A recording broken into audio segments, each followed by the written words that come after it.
The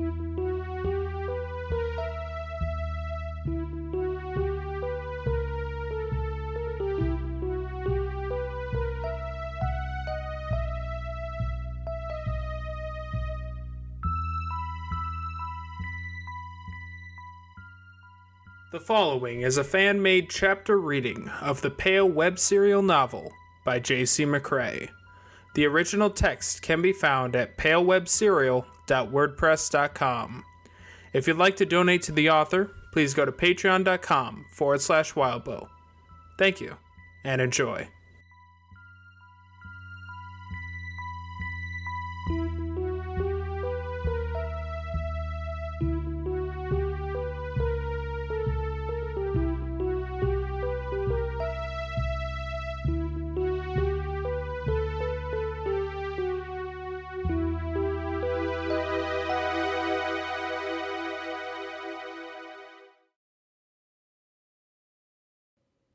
Back Away.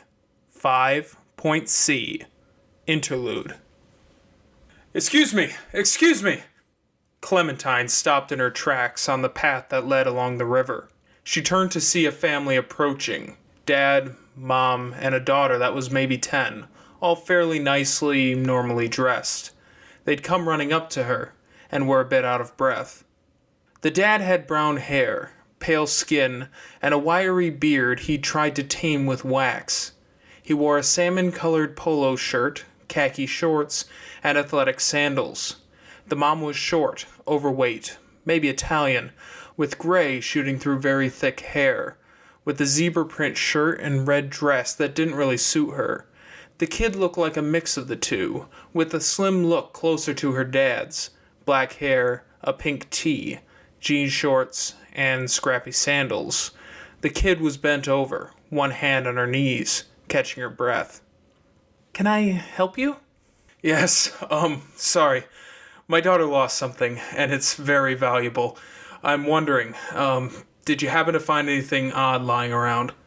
"You'll have to be more specific." "Because we'll pay, or trade, or whatever you want." "I can't give you what you want unless you tell me what it is you're looking for." "Daddy!" the girl cried out, her face crumpling. She put it into her hands. I want... She began to cry. Clementine backed up a step. No, don't run, the mother called out. "Listen, it shines. It's so pretty, this..." "Can we convince you?" the dad said, still catching his breath. You haven't said no, and we would really appreciate it. We have 60,000 in our account, and we have a camper RV we've been traveling around in. Would that do?" That's crazy," Clementine said. "What if we agreed to half up front, then you could show us, and then half later?" Clementine backed away another step. She dealt with a lot over the years. She could count the periods of calm, so to speak, more easily than she could count the times her life had been turned upside down by something or another. And she could count on one hand the number of times that anyone had tried to take back one of these messy things. Sure, she'd had buyers for what she put out there, or if she showed someone her stock, but someone coming after her unprompted. She touched the scar at the side of her neck, where it was like a strip of flesh an inch wide and 3 inches long had been ripped away, the skin never growing right there again. Pink and sunburning easily, rippled like a stretch mark. Another similar one from the same incident extended to the corner of her lower right eyelid, making it never open all the way. Not that it mattered, because her vision in that eye was foggy. This kind of reminded her of that. It reminded her of the eating of a dead bird, a cringing thought that made the smallest involuntary sound escape her lips, a habit she'd picked up in a long series of attempts to try to break bad thought patterns. She stepped away again. "Daddy! Mom! She's not accepting! We need it! It's so bright! It's so right!" The look on the kid's face was borderline panicked, changing to something almost dazed at the end of the sentence. "Hush, dear," the mom said. "Do you want a deal, miss?" the man asked. "What do you want? Anything you desire." "I want an ordinary life," Clementine said. "The money's nice, but I want an ordinary life." Yes, Daddy, we can..." "Yes, The father talked over his daughter. Okay, an ordinary life. And if you want the money, would you settle for 50,000? That easily? Clementine asked. She was aware that all three members of the family were still panting for breath. Big, short breaths, one after the other, with a steady rhythm. In keeping with that, they didn't stand completely straight. The more she looked, the more off they seemed. But an ordinary life. Not easy, the mother said. But we can do that. Absolutely. Absolutely, the girl chimed in. Yes, the father said. He smiled. If you give me an hour, I can run into town and get that settled. Come back to you. My family could stay with you. The banks don't open until morning. Oh, the money. Yes, no, the money. He laughed. The mother laughed too. We keep the money in our RV, the girl said casually. All bundled up in neat stacks. That's easy. My mom and I can grab that. Then what's in town? What life do you want? Are you particular? The dad asked. Do you want to take a boy's life? A girl, man, woman? I want my life back. Without all this really scary stuff in it. His expression changed at that. He huffed out breaths, rhythmically. For a moment, the three members of the family were almost synchronized in that heavy, huffy, regular breathing. They exchanged looks. The mother nodded. That's much, much harder, the dad said. But not impossible? Clementine asked. The family exchanged another look between them. Clementine reached into her pocket, then pulled out the earring. For this? There was silence. No words from them. The steady, loud breathing had ceased, and it was only now that it had stopped that she realized how loud it had been. She had goosebumps, and it was warm out. When you were going to give me a life, what were you going to do? Take a life by killing someone? Clementine asked. Do you do that a lot? Kill? She moved her hand, and their eyes tracked the dangling ornament, a blue gemstone that was narrow and long to the point it was almost a spike. It caught the light no matter where she held it. A little thing that had snagged in her shoelace. What about a trade? The man asked. He resumed the breathing in the wake of his question. The other two remained silent. He touched his wife's shoulder, and she dug into her oversized handbag. She handed the father what looked like a disc. It was a black stone, carved to appear like a snake, coiled up into a tight spiral with no gaps between the lengths of its body, head at the center, tail tip at the edge, a half-foot across. It looked heavy, the way he held it. What is it? A key. You have to carve a hole into a door, or make a door with a space that's soft. A panel of clay. Push it in, then turn it.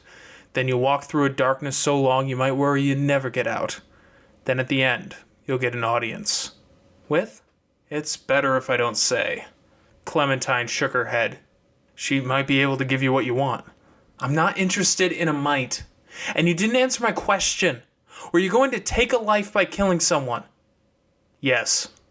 We're very proficient, the girl said. She resumed the heavy breathing, head bent in a way where she was almost looking up at Clementine. A man, decked out in blinking lights so he was visible in the dark, dog trotting behind him with flashing LEDs on its collar, was coming down the path. There were sparse buildings and trees to Clementine's left, the river and rocky shore to her right. I don't really care about this. I'll give it to you if you agree to stop killing people and give me the money, she said. The three went silent. The biker behind them was still approaching. She wanted this resolved before he caught up, which wasn't that long. Well? She asked. I tried to be nice, the father said. We were willing to resolve this with some reasonable conversation and deals. But if you're going to be unreasonable, I think we're just going to take... The bike guy approached. Clementine tensed. He saw them and gave them a wide berth, driving out into grass, so the dog wouldn't run into them. She worried the family would do something to intercept. She didn't expect the guy on the bike to turn his head, following the gemstone, and then crash his bike because he wasn't looking where he was going. The dog yelped, and had to jump to avoid the bike's tire as it went sideways. It seemed to startle the family, too. Are you okay? Clementine asked. She closed her hand around the earring, and the family members tensed. The little girl's expression turned to a resentful glare. She slipped a hand into her pocket, found some change from her shopping at the gas station, and palmed a quarter. Yes, sorry, I'm so sorry, the man said as he climbed to his feet, riding his bicycle. What was that? Did you have something? Look after your dog, sir. I'm glad you're okay. Can I see what you were holding? The dad sidled closer, his attention caught between Clementine's right hand and the bicycler. Don't come any closer, she told him. His expression remained blank. Something tackled her, clawing at her side. She shrieked, briefly, only to realize it was the dog, nosing at her closed hand. While she was distracted, the young girl darted forward, running at her. No! Back!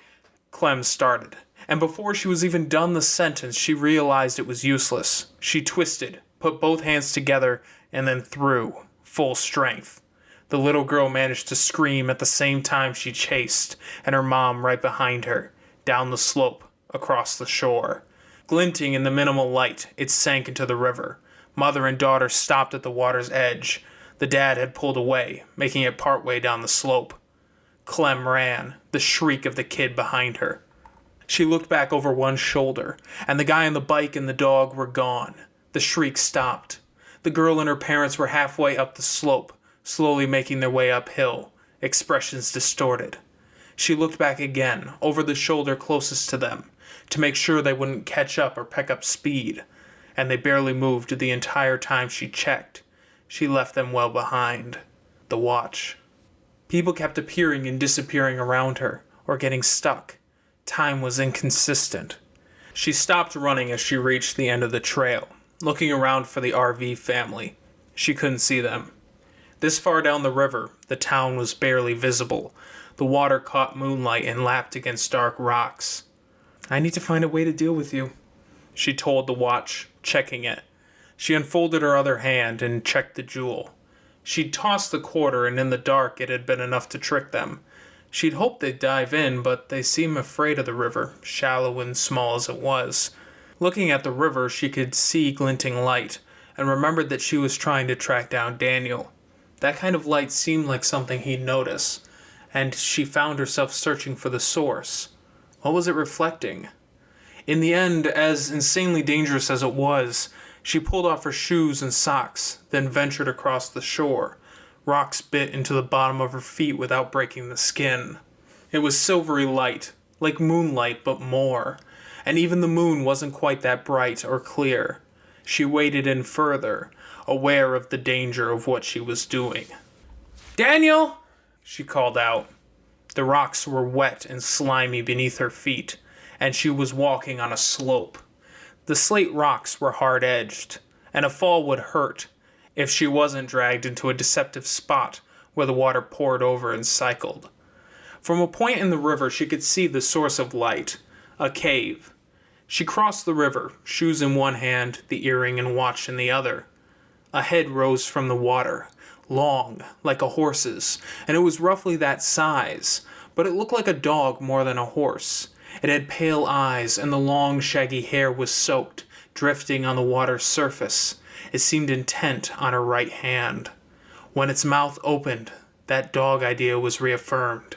Sharp teeth. As it got closer, its upper body rose out of the water. The ribs and spine were very visible amid the froth of water, the joints knobby. She moved fast, hurrying more than she should on slippery rocks, and waded through algae in her effort to get to dry land. The thing, like a gaunt horse dog, had drooping breasts and human hands at the end of its long, knobby limbs, held together so the back of the hands almost touched. It was silent, watching her while she backed away. As she got to the cave entrance, it dipped its head below water. She maybe wouldn't cross the river next time. She turned her full attention to the cave. A silvery blade was stuck in the floor, reflecting moonlight across the cave. Across the blood and bloody fingerprints and shoe prints that littered the cave floor until it looked like more blood than stone. The Gilded Lily. A voice spoke from the darkness, deep. I don't know what that is, she answered. Are you dangerous? I'm wounded and healing. That is my blood painting this floor. But are you dangerous? He laughed, and it was a laugh that was deep, low, and carrying close to the ground, good-natured, like it promised to lift her up. That answer depends on who you ask. She looked at the sword. Another one? Have you seen Daniel? She asked. He's a skinny... Yes. She stopped. He was the one who wounded me. He's not that type of person. Whether you're right in that or not depends on the half of a word you left out. The... what? He was not that kind of person. Correct. Your statement stands. He is not. I'd call you a liar. Not that it matters if I do or not. What changed? This sword? No. This is a trick of light with exceptional sharpness. It's not all that often that I get instructions with things. Usually when I do, it's a trap. Where did Daniel go? I've not moved, Miss Clementine, ever since your traveling companion departed. The state of the floor might give you an inkling of why. Clementine looked down at the blood. I need to find him, she said, as she looked at the patterns formed as shifting moonlight and the various shades of crimson played against one another. We need you to find him, and to take him far from here. A girl I talked to, Daniel called her a deer. I don't know if that was symbolic. I know of her. She said to leave, too. Why is it so important? What's going on? Among other things, Clementine Robertson. He's stabbing people like myself. Clementine absorbed that, reflecting on it, trying to put her finger on her frustration over the lack of answers, then just settled on saying, Fair. I can help you find him. I can't go with you, so you'll have to continue alone. Take that with you. She looked at the sword. And if I say no? That I don't want or trust it? That is your choice. Hold out a finger. What? Why? Please. She did. She could hear him blowing out a breath. The air in the cave stirred, brushing up against her bare arms and legs. A single hair settled on her fingernail, brown and as long as her forearm. The two ends of it pointed in separate directions, more like the hands of a clock than anything that followed the wind. Find him. Take him far from here. I'd tell you to take him far from that building where the two of you live, but I know that is futile. How do you know so much about me? I listen, the deep voice said. People tell you a lot if you listen. They don't tell me what I want to know, she said. Like, what is going on? What am I? You call me a gilded lily. There was no response from the darkness. She strode forward, and she lifted the sword from the ground. The cave was briefly illuminated, and then the light moved with her, basking the area around her as she ventured into the darkness, towards the last source of the voice. She held it up. What is this world? What are you? Why won't anyone tell me? She slashed the sword at the darkness as she asked that last question. It stopped. She pulled, she tugged, and it didn't move in the slightest, caught on darkness, just beyond the pool of light it shed, or held somehow, more firmly than the stone had held it. Please, she said. She adjusted her grip, then reached into her pocket. She held out the earring. Do you want this? The laughter came slowly, starting as a sound she wasn't even sure was there, then rising in volume and intensity. She jumped as she realized how close it was to her. Do you want it? I want answers. She remembering the family coming after her, trying to kill her. If you don't give them to me, I'll... She held the earring against the blade's edge. She could gouge it, or scrape it, or ruin it. The grip on the silver blade's tip shifted, pulling until the long, narrow sword bent in an arc. It caught the light flashing in her eyes, and then she felt it slip from her hands, the blade scraping down the pads of her fingers without touching them. He held the handle, somewhere out of sight, and that blade that caught the pale moonlight extended towards her, pointed at her throat. I don't want it, he said. The earring? But everyone seems to want it. Keep it. Use it as you will. But wear it only for one scene, one event. From the moment you put it on, you should be entering a new place or doing a single thing, attending an evening ball or talking to one important person. This is not a hard limit, but 2 points make a line, and 3 can be a constellation. It would leave you hollow if too many of your relationships are touched by that glittering light. Seal it away in a box covered in jewels on all 6 sides to confuse and reflect its light, or wear it. But don't hold it as you are now. Worn, it makes you desirable. Appropriately boxed up, it sits quiet. Held, people will kill you to have it. Collected as a set of 2 earrings, 2 rings, diadem, necklace, and pin. The wearer will be king or queen of all things in their awareness. But you would not get that far. It is as good as inevitable that you would die trying. You know what it is? No. But I know of enough things like it that I can work out its meanings. Okay, well, thanks. That's answering a question, but it's not answering my question. It is not my place to answer your questions. Why not? She shouted, still mindful of the blade's point. Why the hell not? I've lost everything, over and over again. I've barely built up a life. I finally found something that almost seems peaceful, and I can't even appreciate it. The giant was silent. Answer me! She shouted. Answer me! Tell me! Tell me, do I lose it all over again? Is that inevitable? Like it's inevitable I keep finding this... She almost threw the earring. She stopped herself before she did. She had the puzzle bracelet too, but she had to stop herself before she tore it off and flung it down. She would regret it, she knew. She had so few things she was confident she could use. The bracelet was one. The earring, if he wasn't lying or leaving something out, was another. These nightmares, she spoke softly, eyes down at the blood she was standing in. Will I lose it all? And drag the people I love and appreciate down with me? Who can I make friends with or love if I might end up killing them by taking the chance? Near everyone who has lost has asked themselves some variant of that question. How can we love again, if it means we might lose? Don't give me platitudes. Don't give me riddles or evasions. Tell me. Explain! She glared into the darkness, sword at her throat, but she managed to make her tone fitting for a warning, as if she really did have him at her mercy, at the point of her sword, his existence and hope for true peace, tranquility, and love on the line. I'll give you your answer, Clementine Robertson.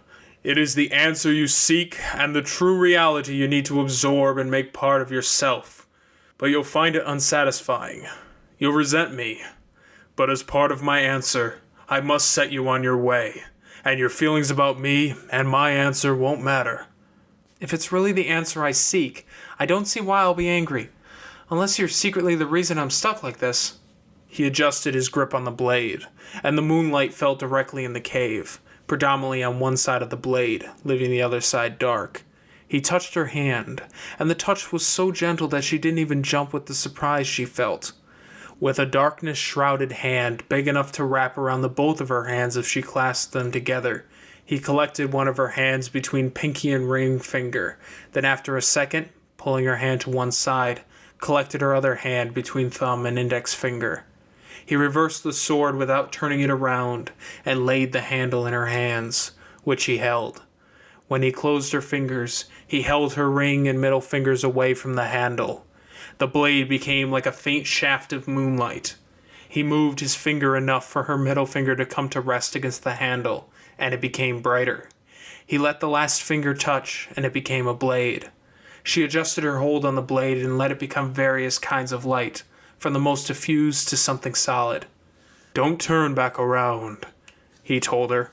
He touched her shoulder and turned her to face the cave entrance. She heard him move, a rustling sound too gentle for how big he had to be. He loomed directly behind her. Just give me my answer, she told him. I have enough weird things. One more thing, he told her. He took a piece of paper, folded and tied with a ribbon like it was a parcel, and he folded it, sliding it into her pocket. I don't want this, she told him. It's not intended for you. Then I definitely don't want it. "This is a world of wonder, Clementine," he said. He walked forward and lightly pushed her from behind, leading her forward out of the cave. "It is a world where words matter. Deals have a profound meaning to them, and patterns unfold in fascinating ways mankind has yet to fully grasp, but for a select few." "Are these more platitudes?" she asked. "Yes, the world's beautiful. Yes, there's a lot going on out there. But I can't go out to join that world with the rest of humanity because I'm constantly stuck dealing with this." "The world," he murmured, and he was far taller than her, the murmur settling on her like hands at her shoulders, "is all these things, and none of them." "Please, can you talk straight to me?" She was so tempted to turn back to look at him, but there were about a dozen items that she'd run into over the years that had taught her that when someone or something mysterious said something, she should listen. The ring that let her turn an enemy into a friend, that she was only supposed to use 3 times. The automated piggy bank that had warnings about pennies saved on the base. That one had gone really off the rails after Canada had discontinued the penny. For all that we talk of karma and balance, for all we elevate people to a privileged status and then dwell on their sworn oaths, declarations, promises, and deals, and for all that we exclude others from those cutthroat worlds to protect them. These aren't the answers I want. I don't care about politicians or celebrities or rich kids or how cutthroat that is. I care about these cursed things that keep finding me." "They find you because the world is unfair, Clementine. That is the flip side of what I'm telling you now. For all that this world is dressed up in fairness and measured words, it is decidedly lopsided. Some are given everything from money to positions of power from the day they enter this world, and the small-minded will laud them and pretend those elevated few have earned what they were so clearly given. Others are given nothing but pain, struggle, or handicaps. Sometimes all 3. Sometimes they aren't given the slightest chance from the beginning, entering the world without the ability to draw a breath or drum their heart. They are unfairly condemned. Or the hundreds of those who struggle are said to be the cost of the handful that get it all. And you struggle." Clementine swallowed hard, her one hand clenched tight around the sword in bitter anger. She might have retorted, or lashed out with the sword, but she couldn't bring herself to get air from her lungs to her mouth, and she couldn't really see past the moisture in her eyes, which left her unsure she could strike true. "Grieve. This is your bitter lot. Harder than most. Then once you're finished grieving for the time being, step forward as you've been doing so wonderfully these past 2 decades. Advance into this headwind that's been set perpetually against you. Step forward into this dark, bloody night, because there is a moment coming where you're due to laugh harder than you ever have, to love your hardest, or where you've found a place with a view that makes it all worth it. Your moment could be a person, or it could be a milestone reached. It could be a show or a book you come to hold to your heart, or a passion for a career or hobby that brings light to inner places you thought would be forever dark. So long as you persist, there is goodness out there. There is no way that you, in your beautiful mortality, can stand at a sword's point and imply you're willing to give it all up for your answers when you haven't even scratched the surface of the experience out there. You don't know what you'd be giving up. I do. I have seen enough of those things to know them like I know what that earring is. I do believe it is worth your time and endurance." She was silent. He continued, "Weather the darkness, Clementine, and bear the weight of the now. Keep experiencing, and you will be rewarded." She shook her head, ready to retort, dragging in a breath. He spoke before she could. "I say you have to, because right now, Daniel needs you. Right now he is in darkness and bears a weight. All I have just said to you applies as easily to him. He will not make it through tonight if you do not start running now and keep running without hesitation. On your way, give the paper to a man and woman who are trying to hide their tears and say nothing to them, for you'll need that breath to get to Daniel in time." He gave her a light push on the back. She started forward, thought about wheeling on him, about saying something back, but she didn't know what. and Daniel needed her. She believed that. She adjusted her grip on the sword, and it became a diffused light that she carried around her, a moonbeam that didn't stop focusing on her. She took the earring, and she hesitated, because she had dearly wanted to pierce her ears as a child, but her parents had told her to wait until she was 10. Then the incident had come up with the homeless man that had wanted something from her, who made her sick. With her ongoing condition, her skin sloughing off in places, the doctors hadn't wanted to risk infection. By the time she might have been able to convince her parents it was worth the risk, she had figured out something was going on. After she'd confronted Doug Dougal and Ellie Ariel and had realized it was the choker that drew them to her, she'd gone to juvie, and she hadn't felt that keen on accessories after that. She tried to get rid of most stuff, but jewelry in particular. Her ears were unpierced, which meant if she didn't have a box to put this in, she ran, pressing the point of the earring's hook against her earlobe, which she pulled tight. She felt the individual layers it penetrated, external, the meat of the inside, then external again as it came out. There was no blood. She ran through scattered homes, each with large lots, many with trees. Many homes were dilapidated. Some were oddly small, considering the space available, a sign of the era and circumstances they'd been made in. Many people here had their own struggles. She made her way back to town, and the light of the moonbeam was eclipsed by a brighter light. She squinted a little in the face of that light. "You okay?" a woman called out through an open window. Clementine backed away a step, shielding her eyes. "It's late to be out running like this. Everything all right?" "I'm sure," she lied. "I'm all right." "Want a ride? Seems like you're in a hurry. If you don't mind stopping for me to do a quick errand, or drop me off there. If it's in town, I'm happy to take you wherever." She warily eyed the sedan, its contents, the hat in the back seat, and the props that were hooked into the dash fans. Whatever. If one of those props landed in her lap, she'd deal with it. Daniel was a friend. She climbed in. "North. Just north? No address?" She shook her head, looking out the window. "New in town?" "Yeah. Just passing through." "Mysterious stranger." "Guess I am. Appreciate this." "Being neighborly. Seen some real creeps out tonight." "As have I," Clementine said, scanning the side of the road with her eyes. When she looked at the driver, a 20-something woman with a baseball cap on at night, inside a car, it was with a wary eye, just in case. The car squealed to a stop, alarming her.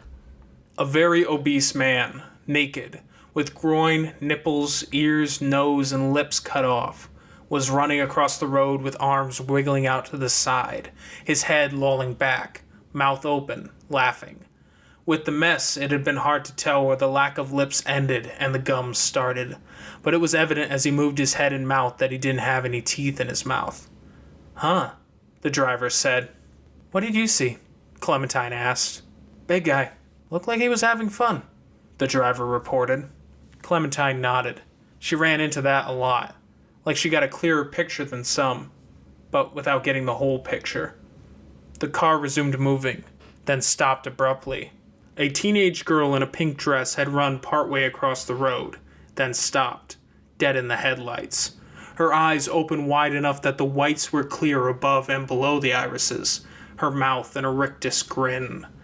She pulled her hand over her mouth and giggled loudly, before resuming running after the man. "She's having fun too." "Creepy," the driver said. "Drugs are a thing around here. Sorry. If you don't drink or do drugs, you'll find out there isn't a lot to do in the way of social activities. Not that I want to keep someone from coming back. Yeah. Oh wait, can you stop?" The car had only progressed a block. They had just passed a house, and there was a couple on the front porch, sitting on the stairs. At 2 a.m, it seemed. Both members of the couple looked lost in thought, sharing a cigarette between them. Clementine climbed out of the passenger seat, and as subtly as possible tried to pass the sword to her other hand, even though it was really just a general faint light. With her newly freed hand, she pulled the paper out of her pocket. The bleeding man in the cave had told her to give it to people who looked like they'd been trying not to cry. As she got closer, she was sure that was the case here. How had he known? Or did they do this on the regular? She ran over and handed them the paper. Thank you, the mother said. She ran back. The answer had been garbage. Meaningless stuff about balance and words meaning stuff. That politicians and celebrities had power and people like Clementine or Daniel got it rough. Like she hadn't already known that. She wouldn't be coming back. She wouldn't be pressing him for more answers, if he even survived all that bleeding. And she wouldn't be coming back to this town, however much it might disappoint her driver. She wondered if this ride she was getting was a consequence of the earring, or if the way the couple had accepted her arriving and giving them the piece of ribbon-wrapped paper would have gone differently. Or was the earring a joke? The driver took her north. She wondered what she was looking for. "Where are you, Daniel?" "Daniel?" the driver asked. "Boyfriend?" No, I've got someone else. Could be. I pine mostly." "Kid then?" "In a way. In a lot of ways. More kid than some kids I've met." Toward what might have been downtown, where signs glowed and more of the streetlights were on. Many were in an old-fashioned street lamp style. An explosion rocked the car, almost picking it up and lifting it off the ground. It skidded as the driver tried to get things back on course. People fled from the direction of the explosion. More than a few were holding their hands to the back of their pants. "This is my stop, then," Clementine said. "What was that?" Clementine got her wallet out, and she only had a 5 and 2 20s. She gave the woman a 20. "For the gas, time, and kindness. Be safe out there." "Wait!" Clementine flashed her a smile, then climbed out of the car. The driver didn't start driving right away, and it struck Clementine that if the driver was caught on her in the same way the others had been caught on the earring, specifically, then she might not want to leave. She circled around the car, mindful of the watch and the times people had previously disappeared, and did her best to keep that car and the driver in a position where other things had disappeared before, behind her and to the right. When she looked back, the car was gone. Good.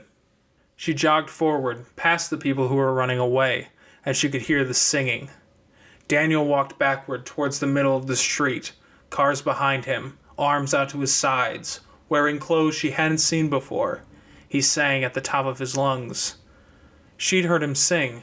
She had to stop to weigh it, and she had a suspicion he'd been humming or singing for at least a third of the time she'd been in his immediate company. So much of it was tuneless, but there were moments, like back at her apartment with Sharon listening, where it came together for a few moments. It was all coming together. Every word, every movement. A language she didn't know. Intense, sad, and mad. She could see the girl Daniel had called a deer and another girl facing him down, at a time everyone else was running away. He retreated toward a dark place. Most of the illumination came from the headlights of cars that had been stopped on the road. As he walked back between them and the risk of them running him over diminished, they turned into other roads, driving off, reducing the illumination. A young woman staggered past Clementine, and she sang like Daniel often sang. Tuneless, wordless, lost. "I didn't think it was going to be that big," the new girl said. She was slim, black, and wore a fox mask, cape, and witch's hat.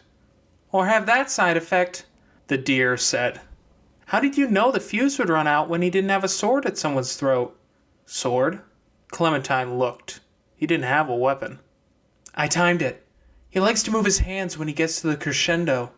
He did flourish with his hands while he sang, which was part of why it was obvious he didn't have anything. The girls approached, but cars honked and some got in the way. Clementine was able to catch up. "You," the deer said, recognizing her. "I've been looking for you all night." "Focus," the fox cut in. Daniel was smiling as he sang, his hand extended towards Clementine. Then he dashed a few steps to the side, and as a car's headlights blocked Clementine's vision, she lost sight of him. "The watch," the deer said. "Gold watch? Broken face?" "I have it. Why?" "Can you give it to me? I can't tell you, but it's messing things up.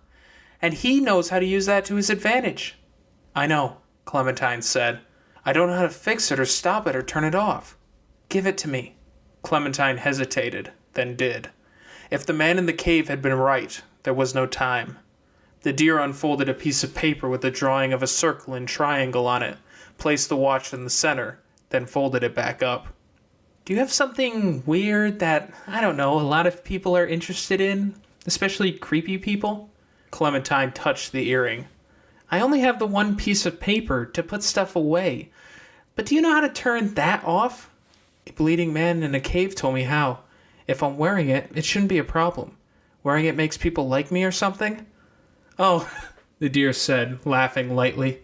That explains it. Whew. I don't know if he's trustworthy, but I don't think he'd mislead us on something that important. Not on a night like tonight. Clementine nodded quickly, anxious. I was just telling myself that you were arriving like some badass hero, then wondering why I was thinking that way, the fox said. Daniel, Clementine said, trying to take advantage of the gap in the conversation. He also said Daniel's nearly out of time. Both of the other two nodded. Stay back, the fox told her. We'll do what we can. They immediately began running toward Daniel. Clementine ignored the instructions and ran after, glad she didn't need to convince them or say more to get them moving. The implicit idea was that they wanted to help save Daniel. She didn't know if that was the earring, but she wasn't about to complain. Please don't hurt him, she called out, just to be safe. That explosion! I told you to stay back! Fuck that! Clementine shouted. What was that explosion? Idea was to drop it when he wasn't looking. Time it to shake him up a little and buy us a better chance to get in there and get him away from the hostages. But it blew up the stage and half the scenery, the fox said as she ran. Clementine looked back the way they'd come, and she couldn't see any residue or debris of anything that had been blown up. Don't worry. We don't want to hurt him too badly if we can help it. The deer had to call back at a higher volume because she was already well ahead of the fox and Clementine.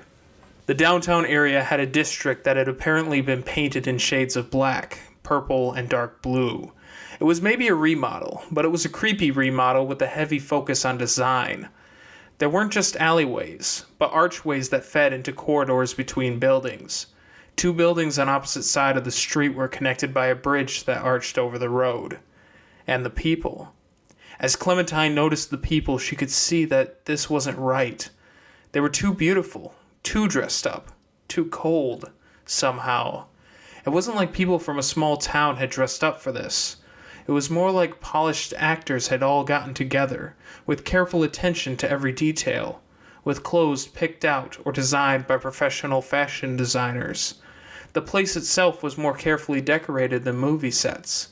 They looked around as they passed into this neighborhood, and ran far enough through it that Clementine was pretty sure they should have been out of this fancy, dark end of downtown and back in the sleepy ski town instead. The deer ran this way and that, looping around a block and then returning. The fox ran in a straight line. I hear it, the fox said. You've got better ears than me, the deer said. Which way? The fox pointed. It was all Clementine could do to keep up, despite the fact she was older, her legs a bit longer. The singing carried. It seemed to reverberate off the walls and buildings, and if sounds bounced, then the curvature of arches cupped the sound, let the sound run up and along the arch, and sent it off in a new direction with a different pitch and volume.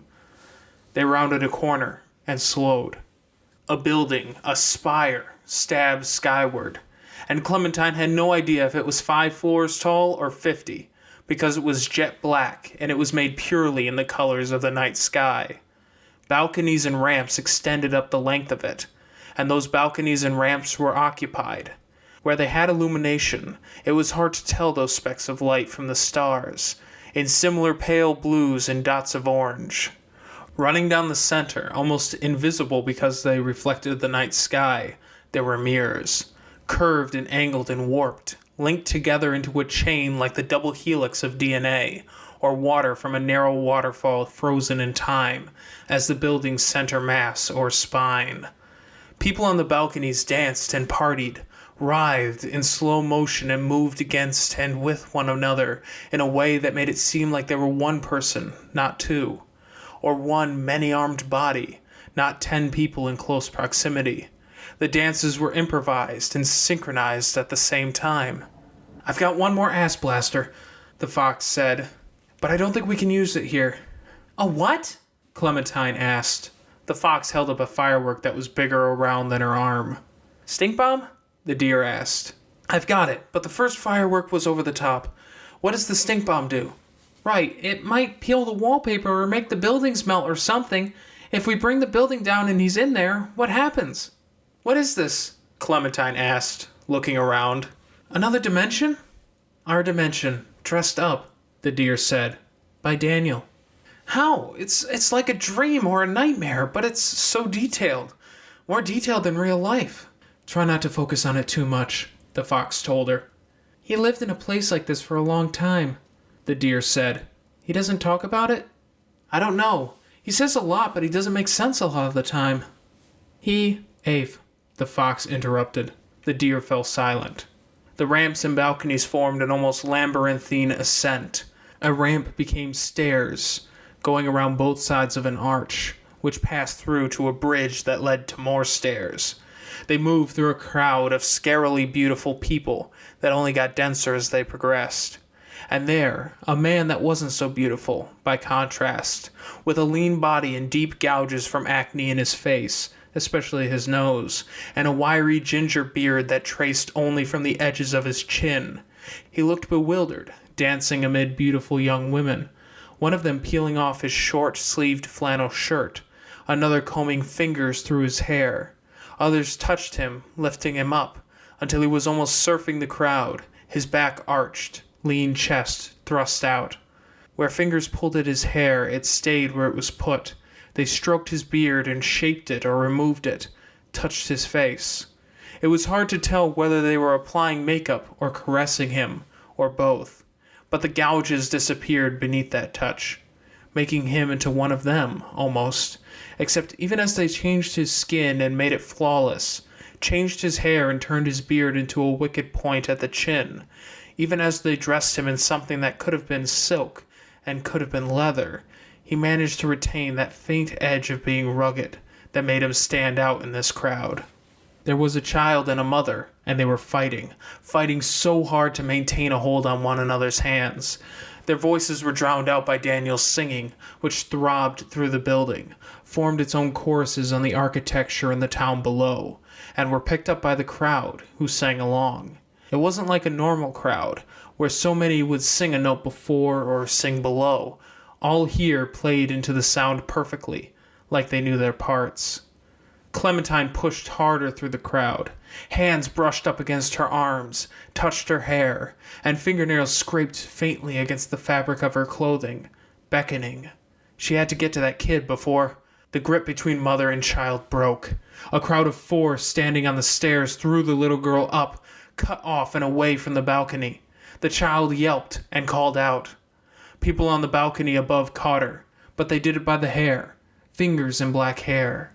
As if she were a spool of thread come undone, the hair remained, and the young girl tumbled, spinning, almost faster than the eye could follow.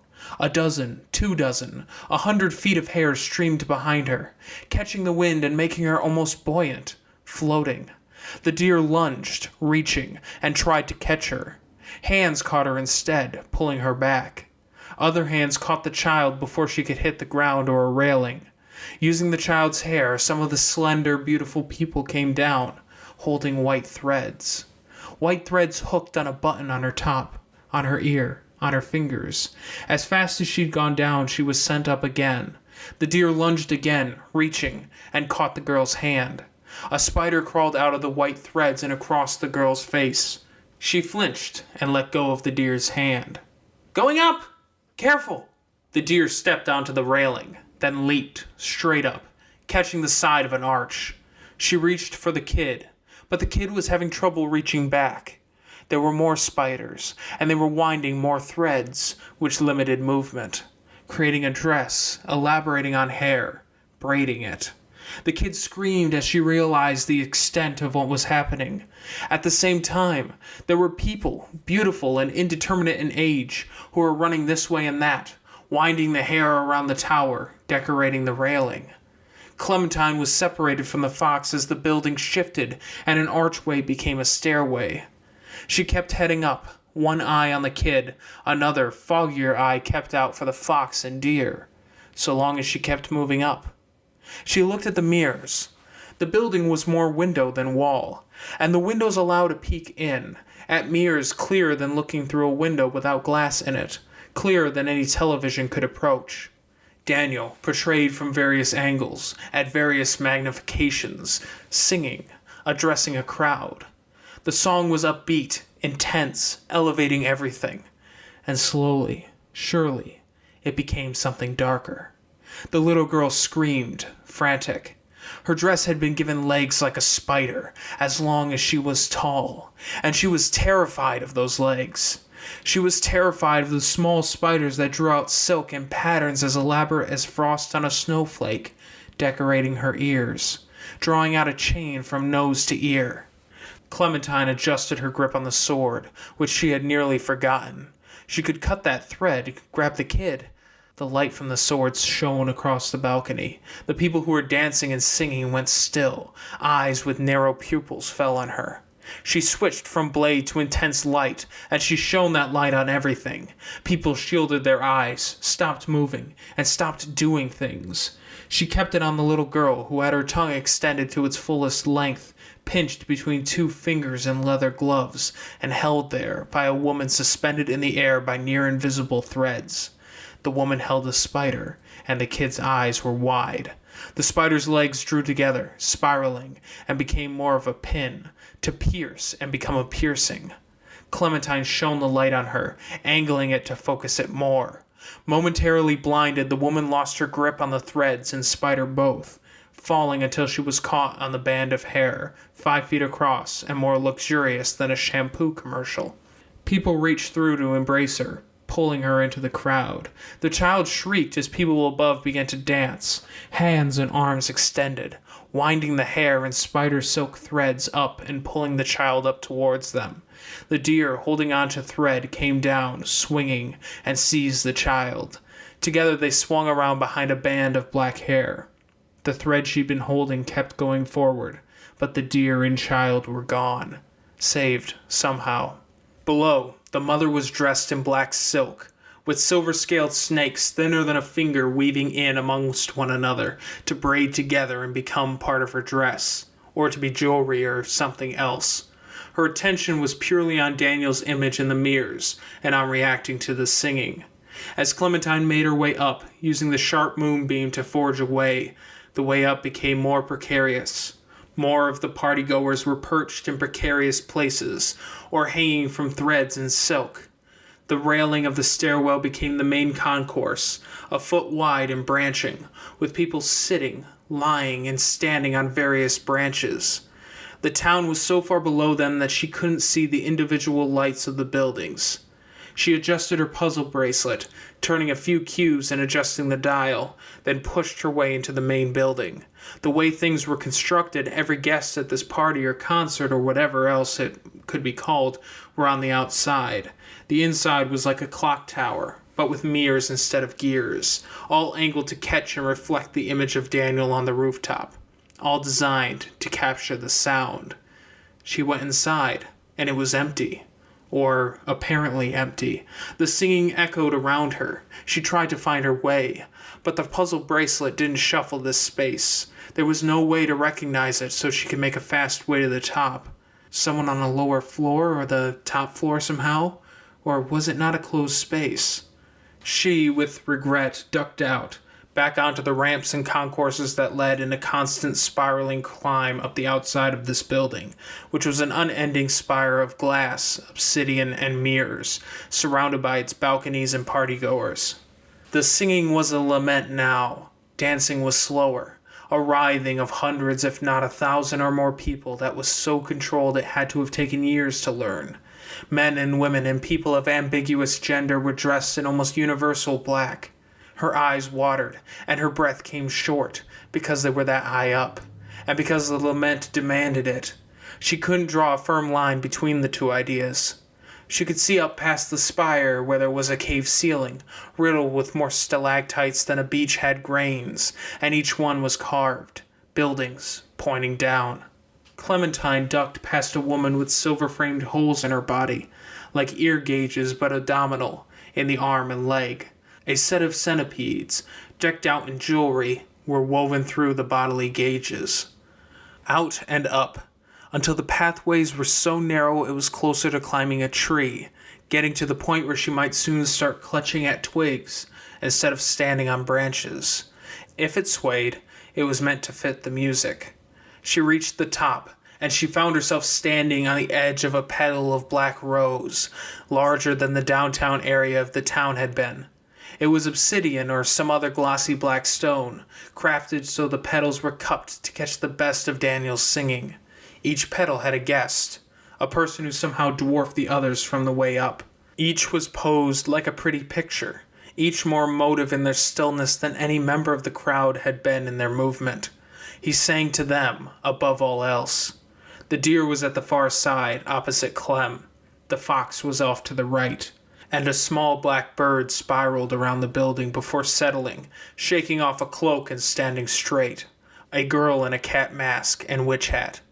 "How is he this powerful?" the fox asked. "He's getting help now," the cat said. "We need to stop this. I worry what happens if—" They were high enough up that the ground wasn't clearly visible. But as they looked up, it looked like that ceiling of spikes, of dark citadels that stabbed downward, was advancing on them. They were rising to meet it. Clementine held out the moonlight edge and let it shine on the proceedings, aiming at Daniel specifically, to get his attention or try to stop whatever he was doing. He crumpled. The singing ended, and the building went silent. The more subdued the song had become, the more dangerous the people below had seemed to be comfortable with being. When it had started to slow down and become something less exciting, they started putting spiders on the little girl. When it had become sadder, they began plotting to pierce her tongue with a living spider ornament. They'd been intent on something more menacing when the deer had saved her. Now it was silent. Now the apparently important figures were standing, stretching. Daniel didn't move, one hand at his face. "Sharon Griggs is out there," the cat said. "She can't seem to help deal with Daniel unless she comes in here, which I don't think she can do because she can't see here, or if we get Daniel out there." "Ave?" the fox asked. The deer turned her head, then froze. "Clementine!" Clementine twisted, looking, and before she realized it, a woman with ash-gray skin decorated with detailed silver-leaf scales embraced her from behind. The woman took a step, the toes of her feet lifting up and carrying Clementine's heels before Clementine could stop, pulling her back. To the edge. The woman stood, embracing Clementine from behind, her toes and nothing else at the edge of the rose-petal capstone to this building. Even Clementine's feet weren't fully on the roof. She wasn't entirely positive, but it was almost like the only thing that kept them from tipping backwards was the wind at their backs.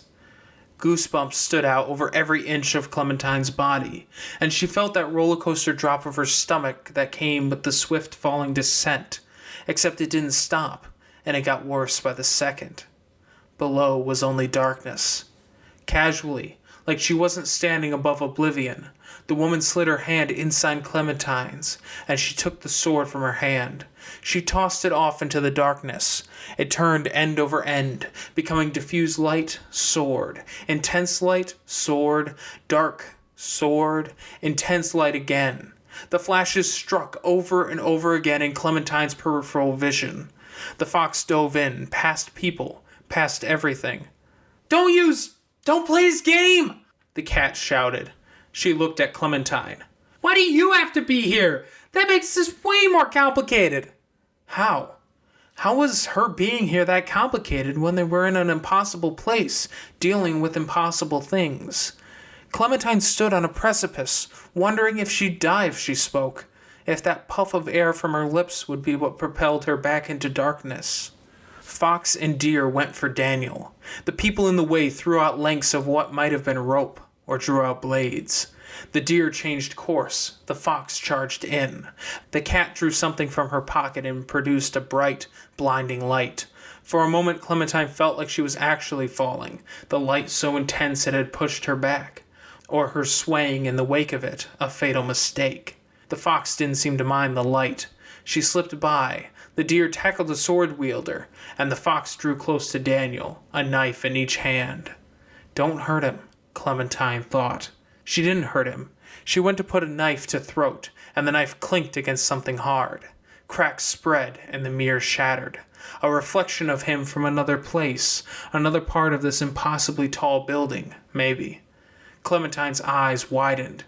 It's... The woman with ash-gray skin adjusted her center of balance a fraction. Clementine's stomach did a terrified quintuple flip-flop as the world tilted out of her view. The spikes of the cave ceiling high above were what she faced, her back to the distant, dark ground. The deer tried to get to her, reaching out, and fell more than 20 feet short. Clementine plummeted. Another few floors, past balcony and stairwell and arch, and everything else architectural, devoid of partygoer. Just a building, and a Daniel reflected by mirror after mirror. Fingers dug into Clementine's arm. She clutched back in instinctive response. It didn't stop her fall. Fingernails dragged against her skin as the deer tried to hold on. Then they were separated again by gravity. Clementine groped for a railing and found brief purchase. Nothing. It only made her swing, out towards oblivion, well beyond anyone's reach. The third time the deer appeared, a floor below her last appearance, gripping a rail, reaching for Clementine.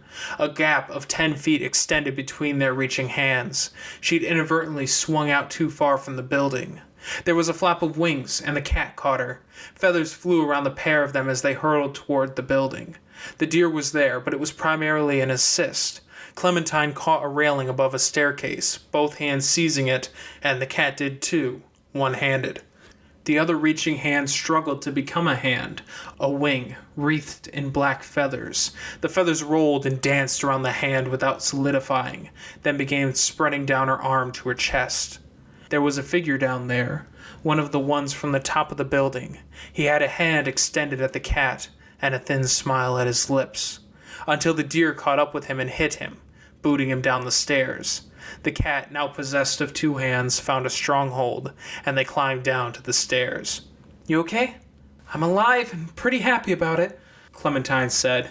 "Deer? Ave? Messed up my arm, and it wasn't 100%. The deer said, "But alive, and you're alive." "Thank you both. Thank you. Thank you," Clementine said. "This is all insane." "Thank you, V," the deer said to the cat. "I couldn't have caught her without help. We work best together." "Yeah," the deer answered, with a bit of emotion in her voice. She added, "Absolutely." The cat threw an arm around her shoulders. "Above, before I was pulled off the building, I was going to say something," Clementine told them. "When I tried to reshuffle the interior to see if I could get to a higher floor, it didn't work." "Because it's not really real?" the cat asked. "It usually doesn't work if someone else is inside or with me. I think Daniel is inside." "No civilians around?" the cat asked. "I don't think. Everyone got lowered down or disappeared." "Then I'll tell her. You guys get downstairs," the cat said. "You got the rope?" "Her? Rope?" "Oh," the cat headed up, toward the fox who was still on the roof. That was the her. The rope, though? The deer didn't say anything on the matter. The deer and Clementine headed down. "I've got you. If I say the word, just close your eyes as tight as you can, okay?" the deer asked. "Okay." There was no reason to distrust them at this point. The detonation shook the building. Starting with the top floor, the building began to collapse. One floor and all of its mirrors, balcony, ramp, and other fixtures crashed into the one below, was shattered and descended. Well, one cause for distrust now. What the fuck? Each collapse seemed to accelerate the ones that followed. Solid objects struck glass and mirrors. Mirrors and glass struck solid objects with enough force to dislodge architecture. The entire spire caved in on itself. And, as they descended a portion without railing, the deer took Clementine's hand and jumped, with enough force that she pulled Clementine off balance, over the edge. Clementine closed her eyes as tight as possible, wind whipping at her hair, hand clenching the deer's like her life depended on that grip. They hit the ground. The deer landed on her feet. Clementine sprawled.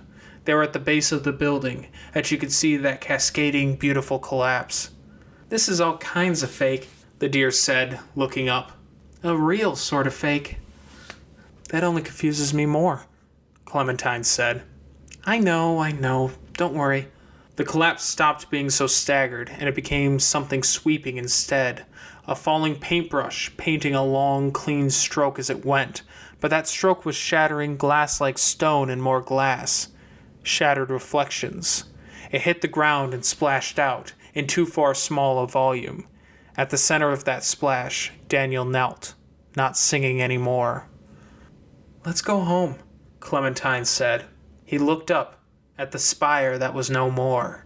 The area lacked music like Clementine might lack air if she held her breath. It felt like it should return, barring more catastrophic event and injury. But the silence was still a good thing, compared to dangerous singing. "There are brighter days ahead, Daniel. A different kind of bright to this," Clementine said. She wasn't sure this could be called bright.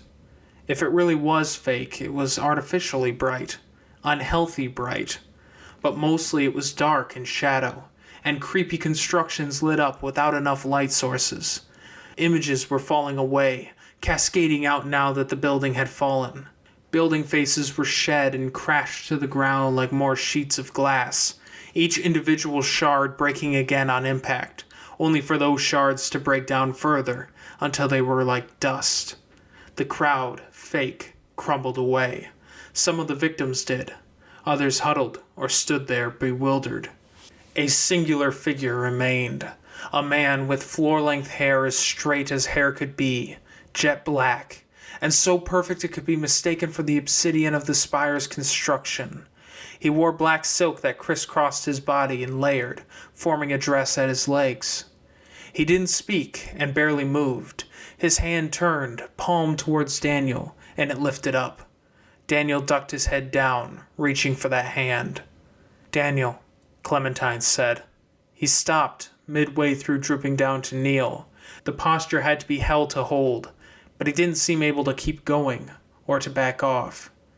The stranger waited, hand out, offering, waiting for Daniel to take the offer. "You'd lose yourself, Daniel," the fox said. "This isn't a good place," the deer told him. "Being a slave again?"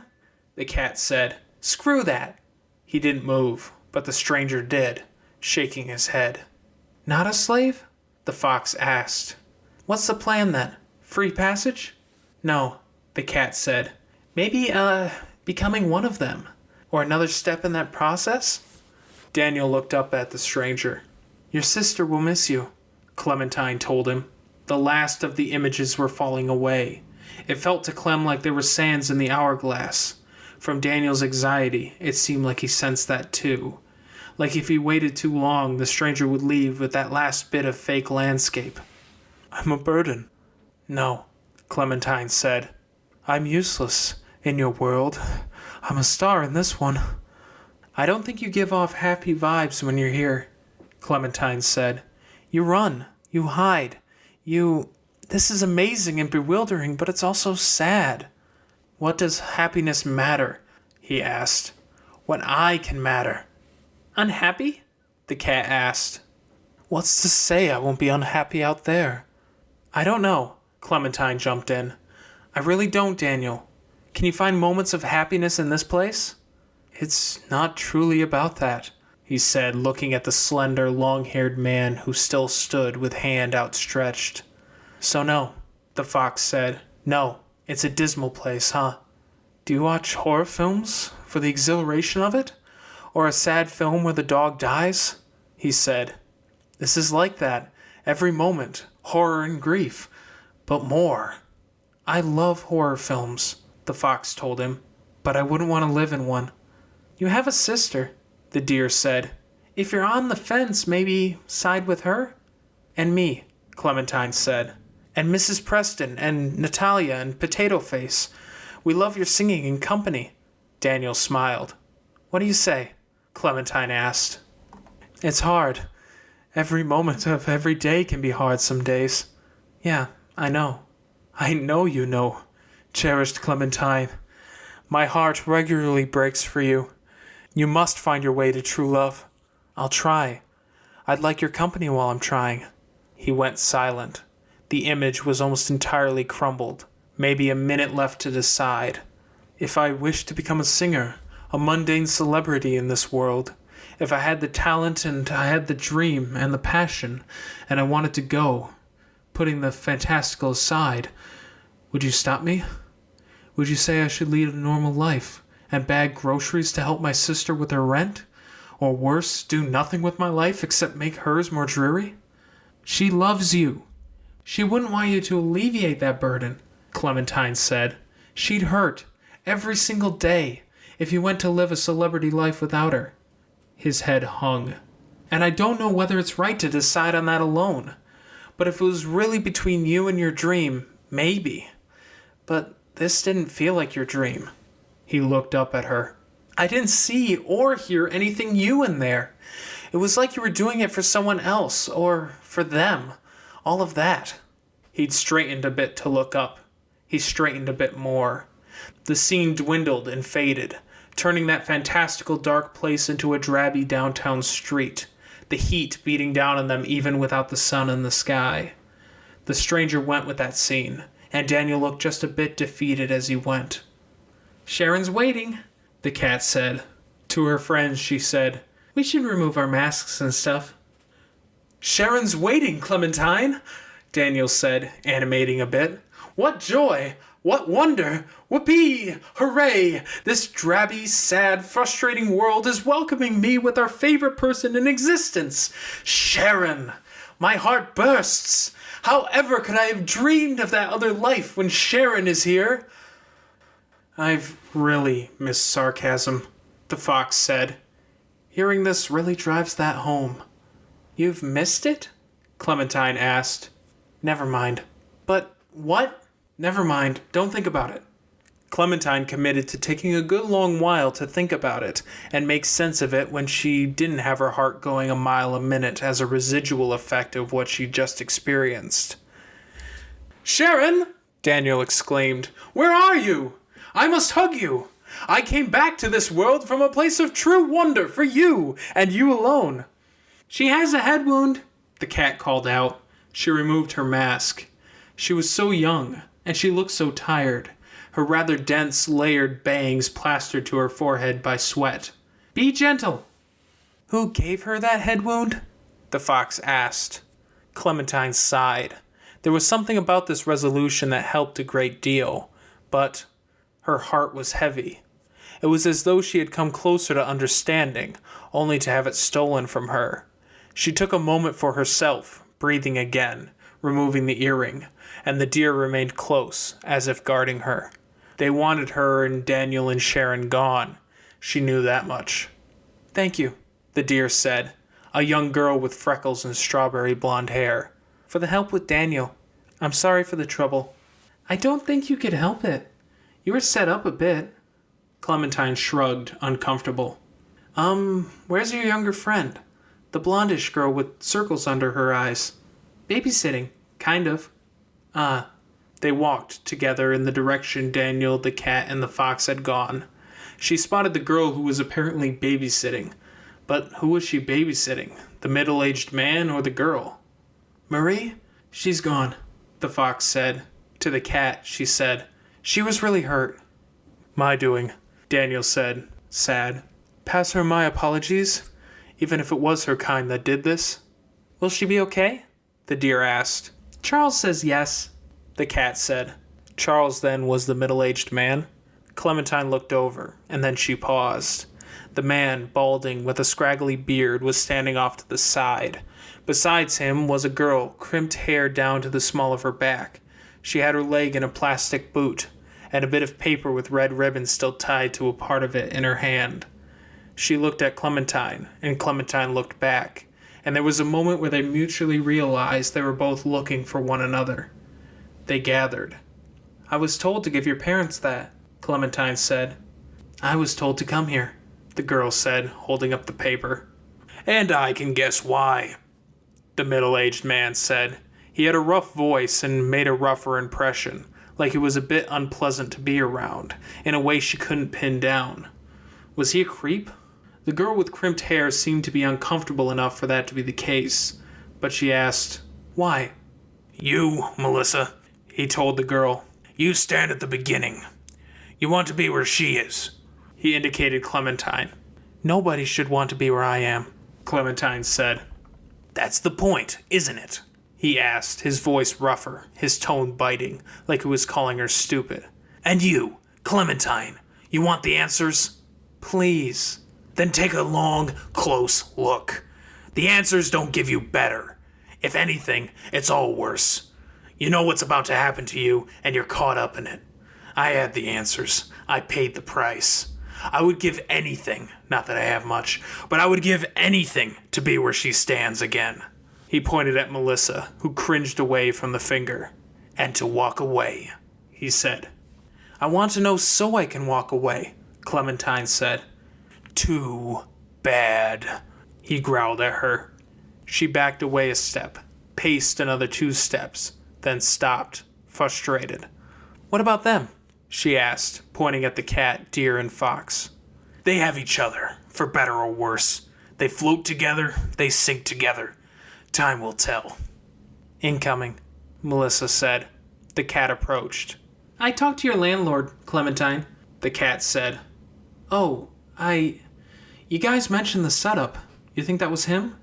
He wanted to hurt us, or hurt someone else through us. He used you. He was clear. He thinks you're his property in a fashion, tools for him to use.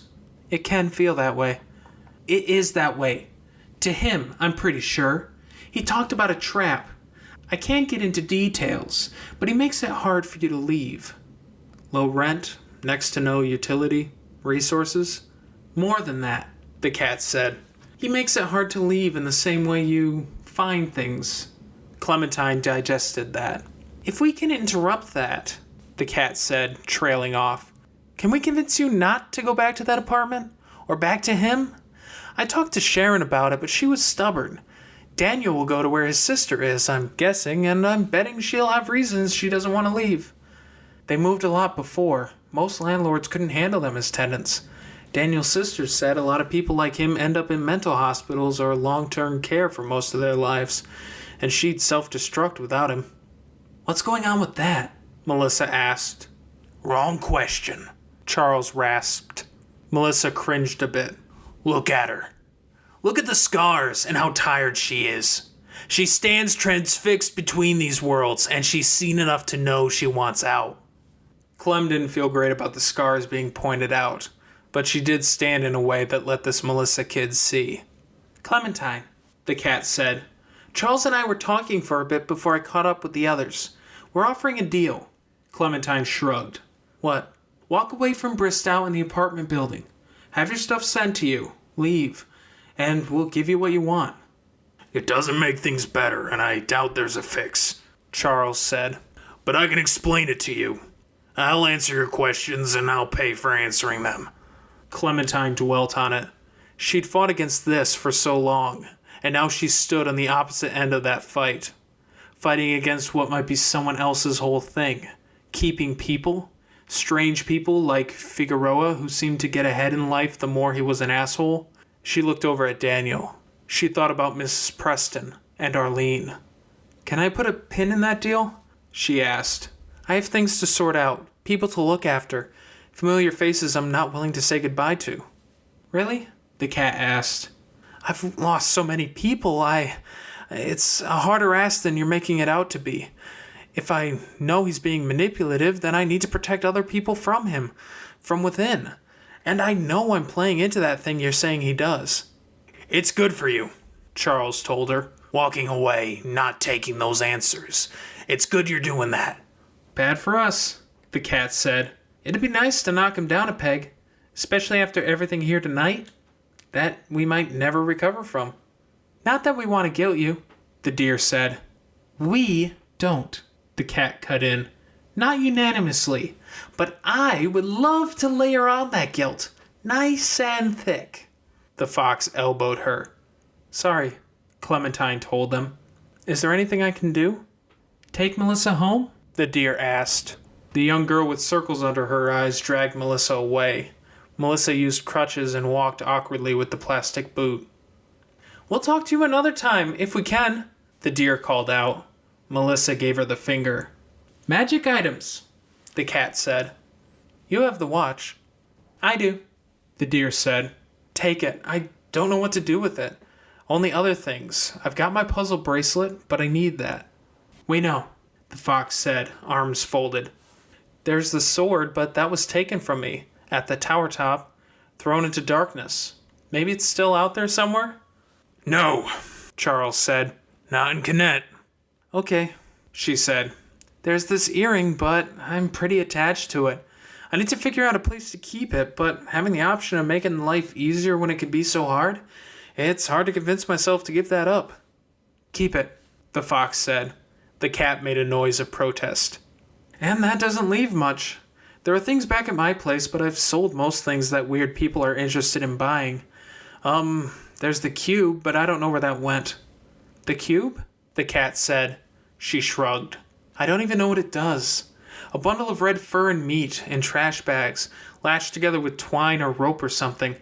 It was in a car, but the driver hid or ran away.